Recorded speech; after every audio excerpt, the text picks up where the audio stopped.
Marcus Webb was 39 years old when his wife threw away a battered Dell laptop that had been collecting dust in the corner of his home office for 11 years. A machine she had always called that ugly old thing, and she had absolutely no idea that its encrypted drive contained access to a cold wallet holding 8,500 Bitcoin. $600 million that only Marcus had ever known existed. He drove a 2016 Honda Accord.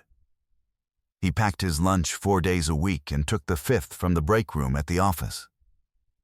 Vanessa's colleagues had met him at 2 company dinners over the years and referred to him politely as the computer guy, and she never once corrected them. He wore jeans to most things, maintained a joint checking account that rarely climbed above 5 figures, and said very little at parties. What Vanessa had never thought to ask, not once in 9 years of marriage, was what Marcus had been doing in the spring of 2012 before she knew him, in the back bedroom of his mother's house on Clanton Road in East Charlotte, running mining rigs while the rest of the world slept, accumulating a digital fortune in a currency most people that year had never even heard of. She threw the laptop away on a Tuesday in April. Movers she had hired without telling him carried it out in a black trash bag alongside dead power adapters and a cracked external hard drive. She stood in the driveway and watched it go. Phone already in hand, already composing a message to Derek Moss. She had moved $47,000. She had a plan. She was 3 steps ahead, she believed. She had no idea she was watching Marcus Webb lose nothing at all. Before we jump into the story, comment where in the world you are watching from and subscribe, because tomorrow's story is one you need to hear. The morning light moved through the kitchen at 6:40 in long, flat panels, and Marcus Webb stood at the island counter with a thermos of coffee and a mechanical pencil, sketching a network topology diagram on a yellow legal pad the way other men did crossword puzzles. The kitchen was the room he was most proud of in the house. He had laid the floor himself, slate gray hexagon tile in a running bond pattern his grandfather had shown him on a similar kitchen in Spartanburg, South Carolina, 30 years ago. And he had cut the marble backsplash by hand from salvaged slabs he found at a demolition site on Wilkinson Boulevard in 2018. The seams were clean. The grout was flush and perfect. Vanessa's friends complimented that kitchen at every dinner party. Vanessa accepted the compliments warmly and told them it had been professionally done. He worked in cybersecurity infrastructure, had been doing it since he was 23, starting in a home office, then a shared workspace downtown, and now heading a firm of 6 engineers he had quietly built into one of the most respected boutique security operations in the Southeast. His clients were financial institutions, regional hospital networks, and 3 Fortune 500 companies whose legal teams had made him sign non-disclosure agreements just to discuss what services they needed. The work was invisible by design. When he finished with a system, nothing happened. That was the point. His mother, Rosalie Webb, had raised him in East Charlotte with a firmness he had come to understand over time as love wearing its working clothes. She had told him once, sitting on the back steps of their house while he repaired a neighbor's fence at 14 years old, "Marcus, the man who builds quietly never has to defend his work." She had passed 3 years ago, a stroke in the middle of a Tuesday morning, and he still heard her at the workbench, and at the coffee counter, and at the moments when the work in front of him required steadiness. He had met Vanessa at a cookout in Ballantyne in the summer of 2014. She was direct and well-dressed, and laughed at things she genuinely found funny rather than for the benefit of the room. Or so he had believed then. She worked in account management at a marketing firm and moved through a room like someone who had already read its blueprint. She knew who mattered, which conversations to start and which to let go, how to make a room feel like it had been waiting for her. He had married that quality. He had not understood what it was actually being used for until long after it was too late to call it a mistake. They bought the house in Steel Creek in 2016. He renovated the kitchen, built a deck off the back, rewired the garage, and replaced the gutters. She filled the rooms with curated furniture and things they did not need, and the house looked like a catalog page for a life assembled with intention. His home office ran along the end of the hall. 2 desks, 3 monitors, a corner shelf of technical references. In the leftmost corner of that shelf, hidden behind a stack of manuals with its cracked electrical tape hinge facing the wall, sat the old Dell laptop. It had been there since 2013. It looked like something a man kept meaning to throw out. Only his financial advisor knew what had once lived on that machine. By 2014, when he and Vanessa first met, he had already migrated everything off that laptop and into cold storage, a Ledger hardware device, and a laminated seed phrase sealed inside a safety deposit box at a credit union on Tivola Road, where it had sat undisturbed ever since. The Dell was a relic. It contained nothing of practical value anymore. He kept it on the shelf, out of a habit he had never bothered to examine. Vanessa had walked past it 1,000 times without asking a single question about it. In 2019, Marcus had installed 4 cameras on the property, 2 exterior, 1 in the hallway, 1 at the front entrance, with a rolling 30-day recording archive stored on an off-site server. He had mentioned them to Vanessa as standard home security. She had not thought about them since. It was the first week of March when she first brought up cleaning out the office storage. "I was thinking," she said one morning, setting her mug down and angling her phone screen slightly away from him as she typed, "that we should finally go through all that old equipment in there. There's so much junk accumulating." He had said that sounded fine. She had smiled and typed something, and he had made a note on his yellow legal pad, and they had both moved on with the morning the way 2 people do when one of them already understands exactly what the other is doing. Real power operated in quiet rooms. 3 weeks after that conversation, Marcus stood in the doorway of his home office and looked at the corner shelf. The laptop was gone. He did not move for a moment. He stood in the doorway with the steady calm of someone who has handled system failures long enough to know that the first response should never be the loudest one. He noted the absence. He noted the disturbed dust line at the shelf's edge where the machine had rested for years. He noted that the coiled charging cable beside it was also gone. He walked to his desk and opened the security dashboard on his secondary monitor. He navigated to the archive and scrolled back 8 days. He found what he was looking for at 11:47 on a Wednesday morning, the same morning he had been in a client meeting 40 minutes south in Fort Mill. The footage showed 2 men in gray work shirts carrying boxes from the front entrance to a white cargo van parked at the curb. Vanessa stood in the driveway in a light jacket, directing them with a clipboard and the calm efficiency of someone who had thought through each step before executing it. She pointed at a particular box. One of the men hoisted it. She watched it disappear into the van and made a note without looking up. His hands did not shake. He pulled the timestamp, logged it, and exported the clip to his off-site archive. He opened a new tab and navigated to his banking application. He selected the joint account, the one he had always maintained at a deliberately modest level as a matter of both habit and long-range preparation, and pulled 6 months of transaction history. What unfolded across the screen was methodical and unmistakable. $47,200 moved in measured increments between September and March, amounts structured deliberately below the reporting threshold. Each transfer routed through a peer-to-peer payment platform to an account he did not recognize. The pattern had started 8 months ago, 2 weeks after Vanessa had mentioned casually at dinner that her firm was restructuring and she might need a little more personal cushion. He had said that was fine.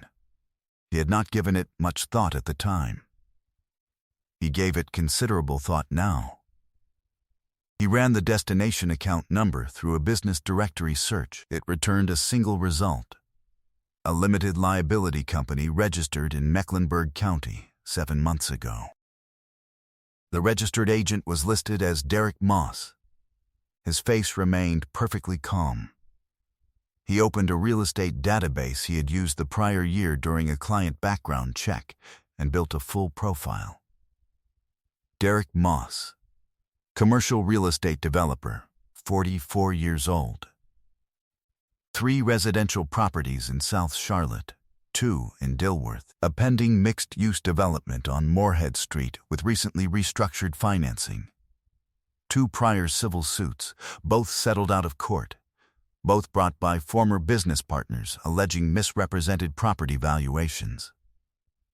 Marcus read all of it the way he read technical reports, systematically, without attachment, looking for structural weaknesses. Finding them, he stood and walked to the window. The deck he had built himself stretched out behind the house, the boards even and sealed, doing exactly what they had been built to do. You did not have to be a cybersecurity engineer to recognize when someone had opened a back door into a system they believed they owned. He picked up his phone and called a number he had not dialed in 2 years. "Claudette," he said when she answered. "It's Marcus Webb. I need to see you this week. Bring your forensic accountant." He ended the call. He opened a new folder on his desktop and sat looking at the cursor for a moment before he named it. He named it simply Webb. Start at the beginning. Don't skip steps. Claudette Harris had practiced family law in Charlotte for 26 years and kept an office in a brick building on East Moorhead Street, where azaleas filled the courtyard below her window every spring without her ever seeming to notice. She sat across from Marcus with her reading glasses on and reviewed every document he had placed on her desk. The security footage, the bank records, the LLC registration, the Derek Moss background profile, with the same unhurried surgical attention she gave to everything placed before her. She spent 40 minutes reading. When she finished, she set her glasses down. "The asset transfers alone are actionable," she said. Dissipation of marital assets in anticipation of divorce proceedings and her being listed as a consulting partner in the LLC makes the picture considerably worse for her. She paused. "What about the laptop? The deliberate disposal of a marital asset, any marital asset, captured on your own security footage, dated and notarized during a period she was actively planning a separation?" Claudette folded her hands. "I want my accountant to assign a value to whatever that device may have represented, regardless of whether she knew what it contained." She had absolutely no idea what it contained, Marcus said. Something in Claudette's expression settled. "That," she said, "is going to be extremely useful to us." She told him to act normally, keep his schedule, change nothing visible, give her 2 weeks. "And Marcus," she said, as she walked him to the door, "you did the right thing by calling before she filed." He had known she would say that. He had also known she would be right. 2 days later, he drove to his Uncle Raymond's house on Westinghouse Boulevard. Raymond Webb was 67 years old, retired from 3 decades of quality control at a manufacturing plant, and spent his time now in a workshop full of labeled tools and a garden that produced more tomatoes each summer than any one man could reasonably consume. He met Marcus in the driveway with a cup of coffee and the particular calm of someone who has made a long and considered peace with the worst things life offers. They sat on the back steps, and Marcus told him all of it. Raymond was quiet for a long time. He looked at the tomato plants. He drank his coffee. "She threw the laptop away," he said finally. "Yes, and she doesn't know what was on it." "No." Raymond nodded slowly, and the sound he made was not quite amusement and not quite grief. 9 years in your house," he said, "and she never once thought to ask what you were actually building." He shook his head. "The worst kind of assumption is the kind you make about someone you never bothered to understand." He set down his cup and looked at Marcus directly. "You be still," he said. "Let her keep thinking she's winning. When the time comes, you just open the door." That evening, Marcus came home to find Vanessa on the couch watching television. He went to the kitchen and cooked chicken thighs with garlic and 2 lemons. She came to the table when it was ready and told him about a client presentation she had the following week. He listened. He asked 2 questions. He refilled her water glass without being asked. She looked at him once across the table with the composed expression of a woman managing a situation she had decided was entirely under control. He washed the dishes. He dried them. He went to his office and left her to her certainty. Some things you don't say. By Thursday of the following week, Claudette's forensic accountant had completed his preliminary review. The report was 22 pages. It mapped the $47,000 through the LLC with the clarity of a building schematic. Each transfer, each date, each connection to Moss's stalled Moorhead Street project, and to the invoices naming Vanessa as a consulting partner who stood to receive a percentage of net proceeds. It also documented what a deeper search of Derek Moss's licensing history revealed.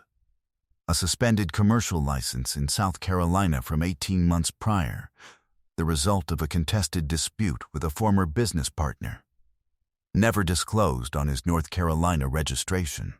A call to the relevant state office confirmed that his North Carolina license was now formally under review pending investigation. Marcus read the report at his desk with the door closed and the lights low and the house quiet around him. She had thrown that laptop away with the same confidence she brought to everything, certain of what she was looking at, certain of what it was worth, certain of what could and could not be traced back to her. She had no idea what she had left standing behind her. He pressed a Japanese maple seedling more firmly into the pot on his windowsill. He had been nursing it for 3 weeks, planning to transplant it in the spring into the garden of whatever came next. He closed the report and turned off his monitor and went to bed. Preparation is the work. The mediation was scheduled for a Thursday morning at 9 at Claudette's office on East Moorhead Street. Vanessa arrived with her attorney, Gerald Finch, a compact and fast-moving man with a reputation for aggressive framing in the opening minutes of any proceeding. Vanessa wore a charcoal blazer and carried herself with the composed energy of a woman who had rehearsed this morning many times in private and felt ready for it. She had not expected Marcus to already be seated when she walked in. She had not expected Claudette's forensic accountant with a printed binder in front of each chair. She had not expected Raymond Webb sitting in the far corner with his hands folded and his reading glasses on the end of his nose. She had not expected the court reporter positioned near the window, or the 2 additional attorneys standing along the wall. Gerald Finch surveyed the room and straightened his tie. Claudette spoke first, and she did not preamble. She said that before any discussion of asset division, 3 findings needed to be entered into the record. She walked through each item at the same measured pace she used for everything: the $47,000 and its movement into the LLC, the invoices naming Vanessa as a consulting partner, the documentation of Derek Moss's licensing violations across 2 states. She produced the security footage timestamp, logged, notarized, and timestamped to a morning when Marcus's calendar placed him 40 minutes from home, showing Vanessa directing the disposal of a marital property item during the period her own divorce petition would characterize as the couple simply growing apart. Gerald Finch set down his pen. Vanessa's expression moved through several distinct stages. The first was confusion, genuine and brief. The second was calculation.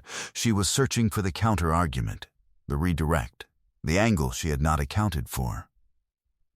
The third stage was quieter than the others, and it settled into her face and stayed. The item in question, Claudette continued, has been formally assessed. The digital wallet to which that device once served as a historical access point, though not the controlling access point, as my client had maintained complete cold storage backups secured in a separate off-site location for 7 years, held, at the date of its disposal, digital assets with a market value of approximately $612 million. The room went completely still. Gerald Finch said, with unusual care, "Can you repeat that figure?" Claudette repeated it without inflection. Vanessa turned and looked at Marcus for the first time since she had walked in.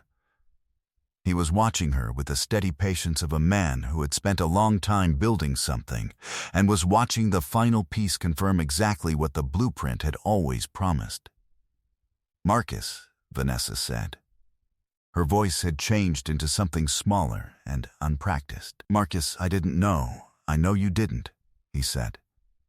It was the first time he had spoken in the room. "In 9 years, you never once asked. You looked at that laptop, and you saw something worthless, and you carried it out of a life you had already decided to exit without a second thought. What you didn't know, Vanessa, was that you were standing in a house built by a man who had been securing his future since before you knew his last name." She opened her mouth.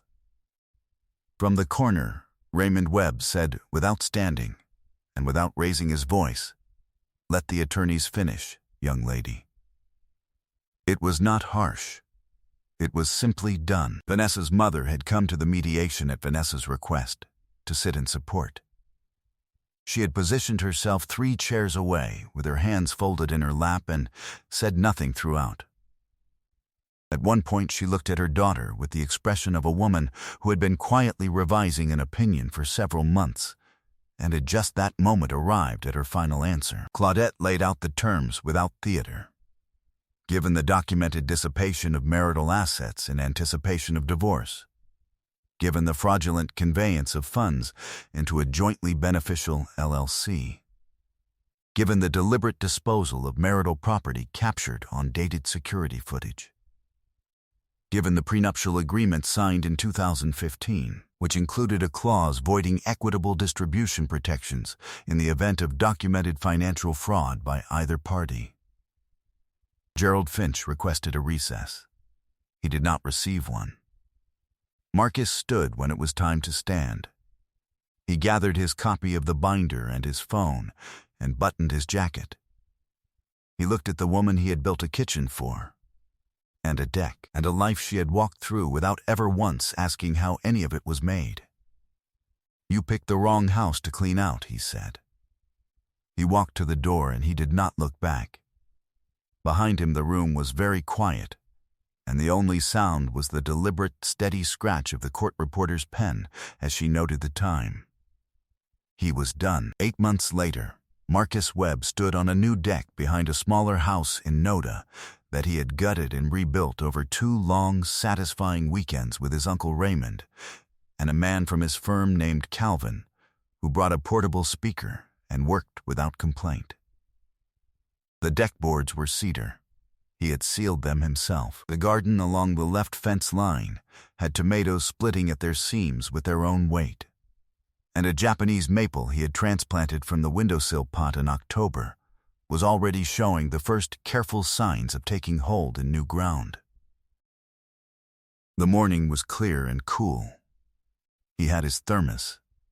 A woman named Renee sat in one of the 2 cedar chairs with a book open in her lap. She was a structural engineer he had met at a security and infrastructure conference in Raleigh, and she had approached him after his panel presentation with 3 specific technical questions, then suggested they continue the conversation over dinner. She asked good questions. She did not perform for him. She had been appearing on weekend mornings for about 4 months now, quietly and without announcement, the way things that are built to last tend to begin. The firm had closed a new infrastructure contract in January, a consortium of regional credit unions, a 7-year engagement that kept his team employed and purposeful. That spring, Marcus had used a structured liquidity arrangement to fund a scholarship foundation in his mother's name. The Rosalie Webb Foundation, 12 first-year grants to engineering students at historically black colleges and universities across the Carolinas. The inaugural cohort had been announced in May.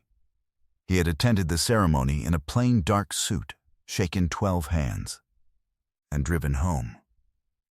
The Bitcoin remained what it had always been, secured, private, and entirely his.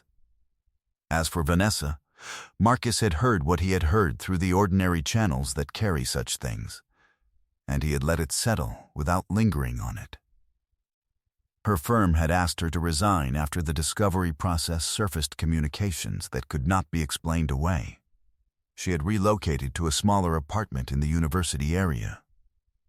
Derek Moss's North Carolina license had been formally revoked in February, his Moorhead Street development dissolved, and he had returned to South Carolina to salvage what remained of his portfolio there, which was not much.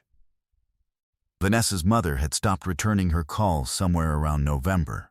Her circle had quietly reorganized around her absence, the way circles always do when the load-bearing structure of a situation finally becomes visible to everyone still standing in it.